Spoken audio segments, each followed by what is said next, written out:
بخليل فلق يتوحيد وراش የኢማን ትውልድ ለኢስላም ደራሽ በሪሳላ ፋና ጸድተን ለመዳን ደምቀን ያበብን በቁርአን ኪዳን በጠራው መንገድ ባንዱ ጎዳና በኸሊል ፍኖት በማረው ዳና አልሐምዱሊላህ ሰላቱ ወሰላሙ ዐላ ረሱሊላህ ሰለላሁ ዐለይሂ ወሰለም።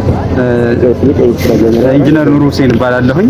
በዑስማን ኢብኑ አፋን መስጂድ ግንባታ ላይ በአማካሪ በኩል ነው ያለሁት።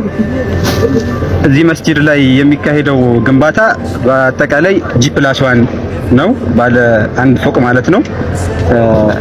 እንደዚሁ 30 ሜትር ያህል ከፍታ ያላቸው ሚናራዎች ይኖሩታል። እንደዚሁ ከሌሎች መስጂዶች በተለየ ሁኔታ የሴቶች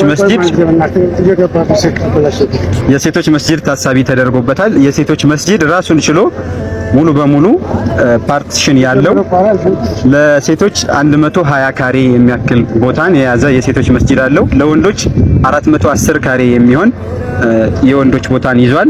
ይሄ ግራውንድ ላይ ያለው ኤሪያ ማለት ነው። ፈርስት ፍሎር ላይም አንደኛ ፎቅ ላይ ደግሞ ድጋሜ 625 የሚሆነውን ካሬ ሙሉ በሙሉ እናገኘዋለን።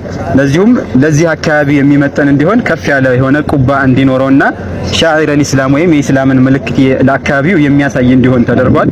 ሚናራዎቹም ከሩቅ ቦታ